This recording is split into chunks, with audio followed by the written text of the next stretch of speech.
Good morning from me, whatever time it is where you are. Those of you who are regulars, I'm told I have to do this every week. My name's John Patrick. I'm a retired physician, biochemist, professor of biochemistry, pediatrics. But for the last 25 years plus, I have been traveling the world talking about ethics, culture, faith, and public policy, because if we don't get them all on the same square, we are going to be in trouble. What we are moving into at the moment is very dangerous water.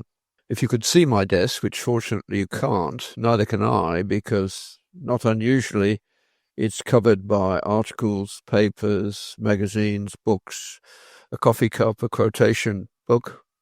That's the way I function. It's absolutely infuriating to my wife, but she's learnt that that table has to be accepted as an island of chaos under which there is some order, I hope.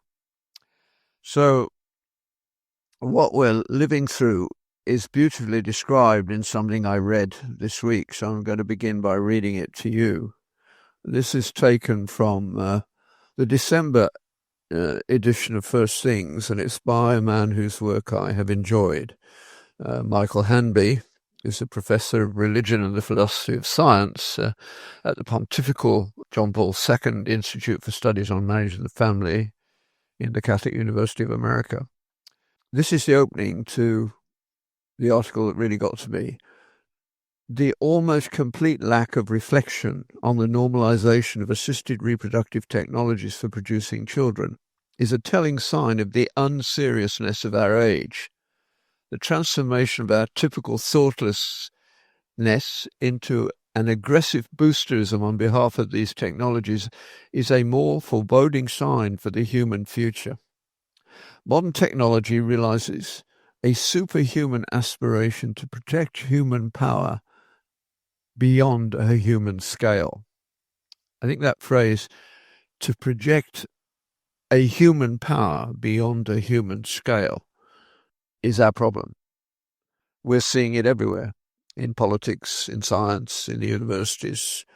In the past, when we were having stupid ideas, there was no way to get them out into the public before we'd been forced at least to look at them again, and most of them would never have seen the light of day. But now, particularly for the young and their instant portrayal of their current nostrums on some chat spot, loads the world up with all sorts of nonsense, and we're getting lost because of it. They realize it, but I mean, there is some good news. I was also listening to Kingsworthy,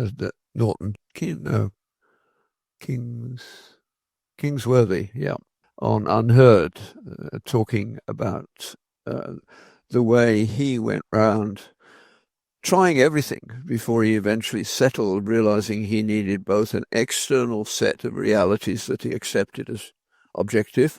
For him, that meant liturgy, and he's become an Orthodox Christian.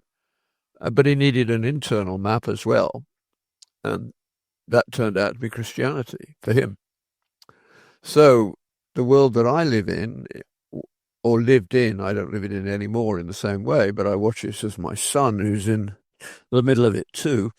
Now, being a professor was easy when I did it, because if you could publish and you brought in money, you were effectively autonomous. The dean might scold you a little bit for the clear lack of interest in teaching or whatever, but it wouldn't be anything serious, because unfortunately a lot of professors end their lives in the last years grantless and morose and depressed. That didn't happen to me. I actually in the end left a couple of years early because the travels were more interesting and they had no marking attached to them. But what I watched over time, of course, I took years and years to start thinking about it.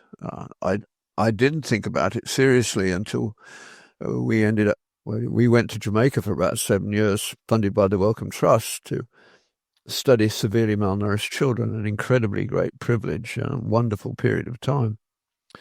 But we went there when I was just 40, and my previous bosses were all telling me it was time to settle down, but I thought that was a very very bad idea. Unfortunately, my wife agreed. The Wellcome Trust agreed. So we had a prolonged adolescence, if you like. I don't know. But I was brought up by God-fearing parents who were amazing. I never heard them complain about their lot in any way, although they lived from pay packet to pay packet. My mother made a little money on the side doing sewing, but the first thing they did was to give a tenth to the church. And every day I heard the scriptures read twice at least, and on Sunday much more. That, of course, put into the mind of a child. You remember everything from those early years. You start remembering them again with a real freshness as you get to my age. Discovered YouTube by a young man going around the parish churches of England and looking at the history of the church and playing the organ, if it's playable.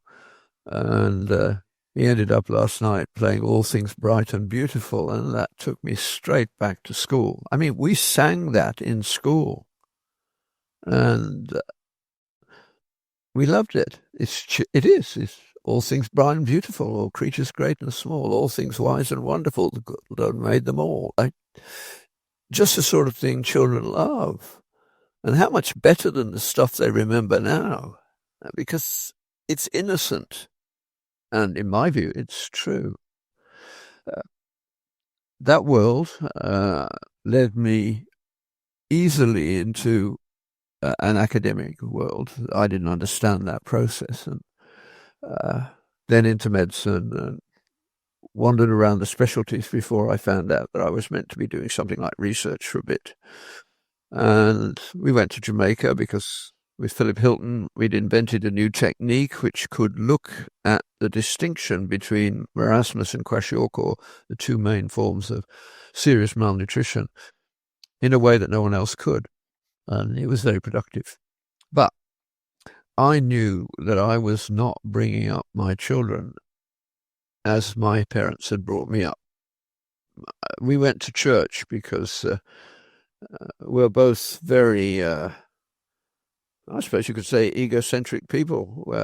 We're both always right, and we were extremely energetic at that stage.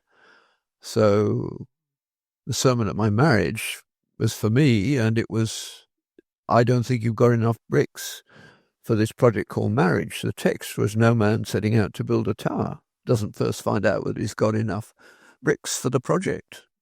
I've never heard that used for a marriage service before. I didn't even know there was going to be a sermon when I went to my marriage. That's how involved I was in that process. So, but I realized that was true. It was right. And that took us back to church. I didn't know what else to do. It took a while to find one that worked. And then, by the grace of God, we also made a whole bunch of friends, mainly of our own age, but a couple of older people, which is a good thing to do. If you're in an age-related group, think about whether there's some wisdom you could import from elsewhere. Anyway, that got us through the early stage of our marriage. We weren't going to have children, but we were careless and shortly had 3 and got a 4th while we were in Jamaica. So I was a father who at least had enough insight to realize I need help. Fortunately, the church I grew up in had a good worldwide network, and 48 hours after we arrived in Jamaica, an older couple turned up where we were. They'd found us and invited us to church, and that's where we went. And I go back there most years and have done for the last 10 years or so to teach and to say hello and to meet with friends. Important. What they did. Very humble sort of church, but absolutely what I needed in many respects. The recognition that there is a thing called wisdom which has no relationship whatsoever to education. I would go to that church wanting a man whose name I never learned to pray. I'm pretty sure he was functionally literate. But when he prayed, it was a privilege to listen. He was talking to someone he knew in a way that I did not. And the students coming to that church from smaller islands and from solid Christian homes were in no way prepared for what was already happening in the university. The march through the institutions recommended by Gramsci during the Second World War was happening. And in Jamaica, with Castro in his heyday 90 miles away, the university campus was dominated by Marxists because they had something to say about poverty. And the Christian church never talked about it in any way, didn't know how to handle it. I mean, what Jesus said can be thought about for a very long time. The poor you will always have with you. He told us it's not going to go away. Why? Because it's not a material problem. I mean, you can have rich people who are metaphysically, spiritually, the poorest of the poor. That's the truth. We're dealing with one and forgetting the other because we have become so reductive. I'll be saying a bit more about that word in a minute or two. So the students who were there, talked to them after church, discovered they had a clue about Marxism, really, and invited some of them to my home without asking my wife, who was pretty tired by Sunday afternoon, but she wonderfully provided hospitality and food. And we talked for most of Sunday afternoon.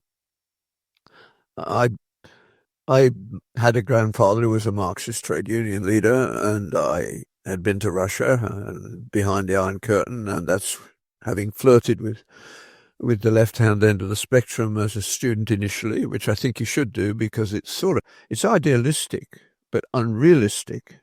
That's what late teenagers should be.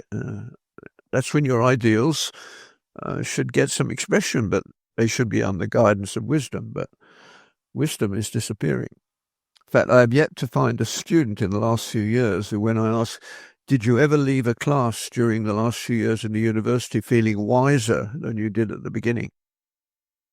Never had anyone say yes. Now, obviously, I taught biochemistry and pediatrics, and that's technical to a very large degree. But the faculties that used to talk about wisdom don't anymore. They're, in fact, more ideologically bound than anywhere else. They've got to close because they have been, what shall I say, assassins of an intellectual tradition that made everything else possible. So, and they don't even realize what they've done, and certainly have even the beginnings of any sort of repentance. So what happens next, I don't know. Fortunately, most of the studies programs, if you see studies in the title, be very careful. Most of them have no idea what they're talking about. And certainly they take a small aspect of the problem they should be dealing with and blow it up into the whole, which it's not.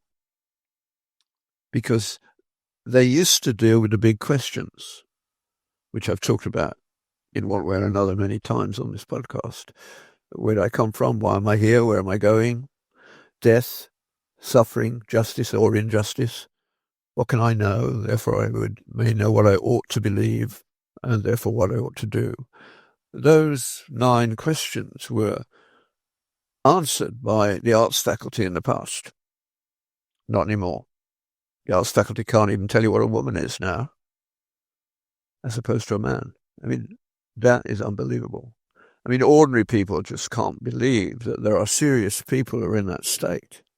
The good thing about people who do a job that's technically demanding is that they become proud of their skills, and they are not literate to any great degree, most of them. So because they're not literate, they don't even have to struggle with any of the rubbish. If you don't believe me, just Google Butler, the feminist icon, and try reading any single paragraph that she wrote. That soggy verbiage is a compliment. It's beyond belief. But that's the world we're in. So, beginning with those students who subsequently became my friends, and I was useful to them and didn't know it for many years. That's the grace of God. I was concerned about the growth of a purely technological approach. So, in thinking how I would talk to you about this, I realized you need some background. The scientific method, which people say underlies our society, that's just an overblown attempt at control. It's not justifiable in any way. The scientific method could be called the technological method. Technology and science differ over precisely that point. Technology, technique, as the French call it still, tells you how something can be done. It gives you instructions which have been empirically derived in one way or another. All societies develop techniques, whether it be even in a village miles from anywhere. There will be somebody who's better at making bricks, better at doing thatch, better at doing carpentry, better at growing crops. They have a feel for it, and they've learned how to do it intuitively. Technique that works. So all societies develop technique. How far that technique will go is going to depend upon other things, which are not inevitable. Intelligence is randomly distributed. It's not developed in the same way everywhere. And in some parts of the world, it's stunted early on. And that's important to understand. Probably approaching 50%, certainly a few years ago, 50% of African children, it goes through a period where they are at the limit for protein. And that's the only place where protein matters. Severe malnutrition is primarily a problem of energy. And in fact, the early stages of treatment require that you limit protein intake. But stunting, the failure to achieve your genetic potential in height, correlates, and I think causally as well, with a failure to develop in other ways, including the brain.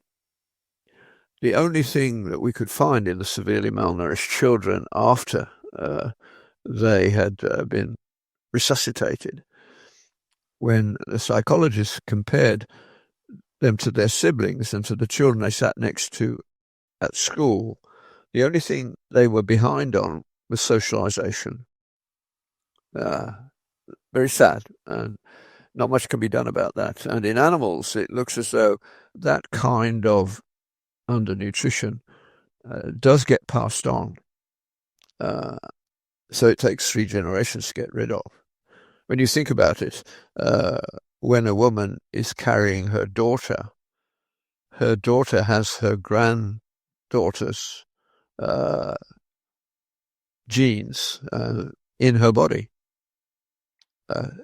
So there's at least that span of time where effects can carry on. They will be transmitted. They are transmitted. We can demonstrate that in animals. So all societies, when they're properly nourished, as far as we can see, there will be no significant difference in IQ. But there's a lot of scatter. And that's something which our society is trying to forget with its obsession with group identity. IQ is fairly normally distributed, but there's a bump on the bottom end for men. And the curve for men is flatter than it is for women.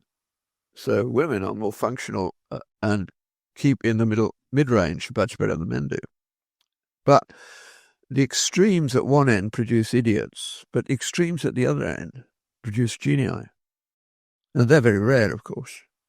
The tail is long. there is a real distinction there. And I don't think anyone should wish to be a genius, because who do you talk to? It must be very difficult to be an Elon Musk or someone like that. What is immediately apparent to him, he has to explain to other people. That's very exhausting. And you look at all the people, multilingual people, they don't have a great number of friends because their interests are not even accessible to many other people. So some cultures nourish that. And the one that's done it best, without any question, is the Judeo-Christian culture. That sequence, the Jews lost their way in the Middle Ages for quite a long while, but they've come back because they didn't get to the university in their first go. But once they got to the university, they've dominated it subsequently because of what they do right to begin with, which I'm not talking about today, but those of you who are interested, I've certainly talked about educating children on this podcast, and on my website you ought to be able to find a talk called "Why Are There No Hittites on the Streets of New York?", which is primarily about Jewish child rearing and why we should all be doing it the same way. It's a talk which was pure gift to me. I almost don't take any credit for it, in the sense that Bruce Walke taught me the theology in some lectures in Ottawa many years ago, and Africans taught me to love it because they did. And now, particularly the black community south of the border, as Denzel Washington and Morgan Freeman and others are saying, the bottom line, everybody knows what it is. It's absentee fathers, which was brought about by cynical Johnsonian politics, trying to make black young women permanent Democrat dependent people. Fortunately, it looks as though it's not working, but the price that the black community is paying is beyond belief. And of course, the person to read there is Tom Sowell, black scholar, whose parents died while he was very young, born in North Carolina, educated in New York, and you could still get educated there in the public system. And now, in my view anyway, the best black intellectual in North America. And he writes about this stuff. And if you haven't read any of his material, go and listen to him first on the Stanford University's Hoover Institute Uncommon Knowledge website. So what that did, the Ten Commandments, which now send the liberals into conniptions, but nevertheless, why would you be sent into conniptions by something that says, if you will keep these rules, it will go well with you, you will flourish. And if you don't, you won't. And historically, it's clearly true. So you shouldn't be having conniptions. You say, yeah, whatever we think about God, those rules work. It's not an accident that the Jews ran the banking system. Christians couldn't be trusted to do it for 1,000 years. That kind of virtue doesn't come quickly.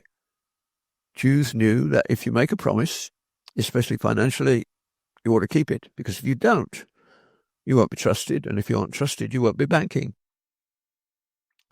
When the communists took over in Russia and started their own banks, if you banked with them, you found out very quickly that those bankers were not reliable. The money disappeared. At the heart of banking is an incredible act of faith. Money is an incredible act of faith. And that faith was justified for a long while. Increasingly, it's not. So now we're looking at uncertainty in all sorts of ways. I mean, what Musk is discovering about the abuse of money in the United States, do you think it's going to be better anywhere else? The Brits will be the most sophisticated cheats of all, probably. They'll do it well-dressed and polite, but they're breaking down fast too. So, growing up knowing the Old Testament and its history, so you learn the basic rules for a flourishing society, and you learn that moral consequence is real. What you do is what you become. Don't blame somebody else. What you do is what you become. That's the consequence, and it's undeniable. Now there are escapes by grace, and various other ways too. the general principle holds. Now, Christianity, on the other hand, when it came along, Jesus was very forthright and straightforward about it. In this world you will have trouble. The poor will always be with you. They will go after you. But when you are, just listen to this and think whether you can relate to it. He says, when you are reviled and persecuted for my name's sake and falsely accused, rejoice greatly. Does that look like a sequitur or a non sequitur? Of course, it is a sequitur because the promise is kept. Why? Oh, good reason. They did the same to the prophets, and you have a reward in heaven. This world cannot be understood from within its own limits in a way that is spiritually and psychologically satisfying. The last groups of children that I interacted with, none of them were going to have a good life if you judge it purely in biochemically or physiologically measurable terms. The severely handicapped, those with terrible diseases who are going to die prematurely. And yet they taught me far more about meaning than I can ever give them thanks for. There is no explanation that you can give to a mother who's just been told your child's going to have a terrible life and you will have to accompany him or her for 10 or 15 years to the end of it. That is not a conversation you can have quickly. But watching those families, severely handicapped children, they make or break a family, but they can make a family. A Down syndrome kid is usually the center of the family. And we could do with a lot more of them because they don't carry grudges into tomorrow. That is an incredible gift. They live in the present for the whole of their life. I have it in my mind at the moment one family that I visited many times, and I remember turning up and knocking at their door in the States, and the Down syndrome child in the family saw me and said, "Hello, glad you've come. John is here." Wonderful greeters. Wonderful greeters. Sure, they can have temper tantrums and the like, but a temper tantrum doesn't become their way of life. Now, there's one or two problems in that area which I don't begin to understand. They are so harsh, so hard to deal with. The only promise is that one day we will understand. That's going to be quite something to learn, and I'm looking forward to that. But I couldn't handle some of those problems. But fortunately, there are people who can, and so we do still need those institutions, even though the statisticians want to close them down. That's where we're at. So how did we get to the incredible explosion of material and physical development beginning basically around the middle of the 14th century? Although the intellectual part was well underway before that. It just had to slowly germinate. The scientific method that high school physics teachers will spout has a history. And when you forget the history, or when your understanding of it doesn't need the history, it's you that has the problem. But how this came about is important. The greatest mind of the ancient world, as far as science is concerned, was Aristotle, of course. And the famous opening of Nicomachean Ethics says simply that we are built with curiosity. All men desire to know. It's a universal desire. I'm not sure he's right about it all. Some people don't seem to desire to know very much. But certainly in the human race, there's always been people who desire to know. Now, Aristotle was human and therefore fallen, and so pride would be a problem, because pride is always the problem. And I'm sure he was in some sense proud of his mind. He certainly didn't feel that when he'd thought something out that he needed to check whether it was right. So, not unreasonably, he thought that things would fall at a rate that was proportional to their weight. He only needed to go to the nearest cliff to find out that wasn't true, but he never did. And such was his intellectual power that even at the time of Galileo, there were Jesuits who refused to believe what Galileo was saying because it didn't fit with Aristotle. Nothing that can be seen through your instrument, the telescope, can undermine the divine Aristotle, one of them said. What nonsense. But that's where we get to. What happened?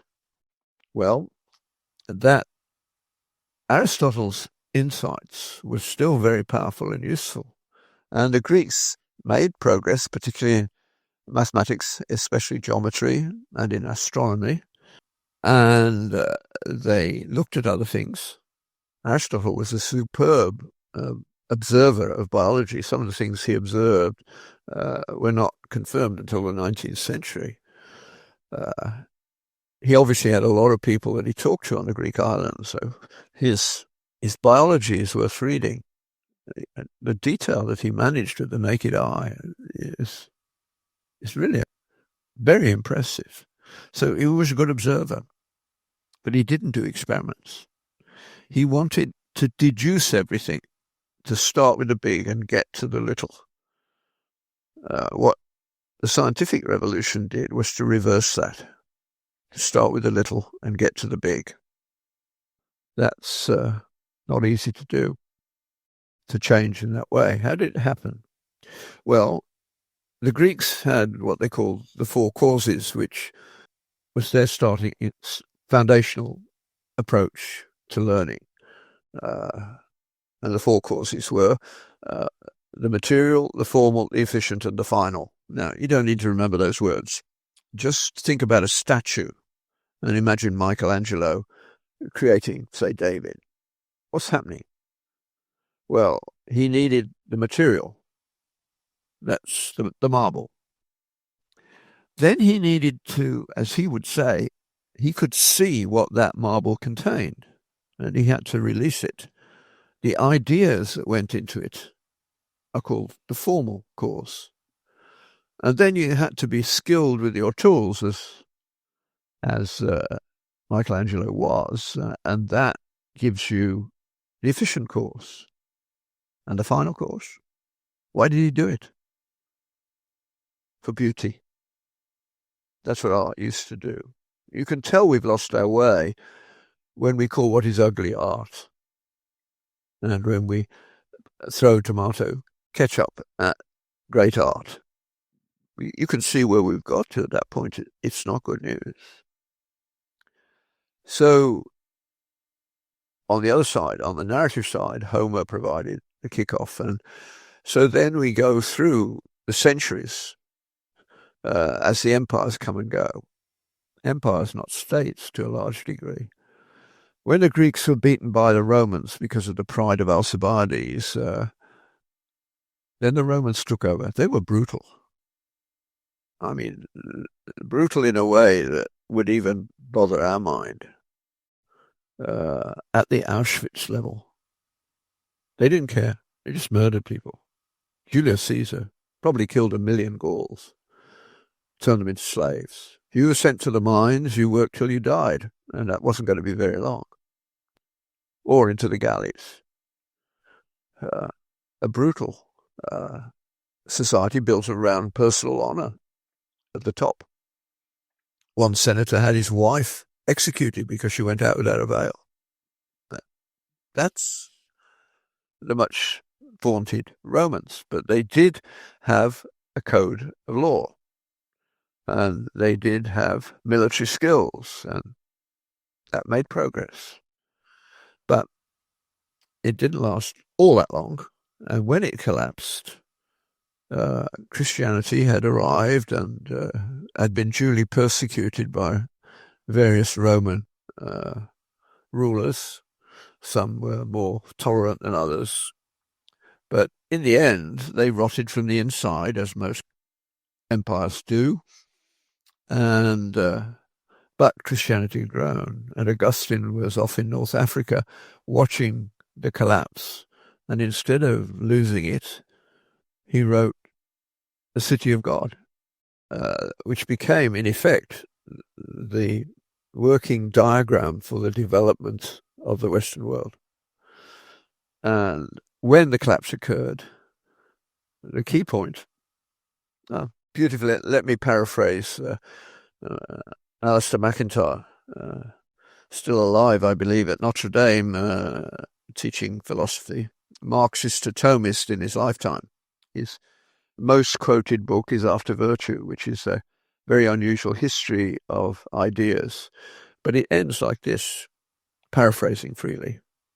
He says, if you have followed my arguments, you will understand that I have been describing to you a world which you now inhabit, that we are facing a decline just like that of Rome. But we should not be entirely without hope, because the last time this happened, good men and women withdrew from the task of shoring up the Roman Imperium, into communities within which they could keep the civilities and the virtues alive. And they succeeded.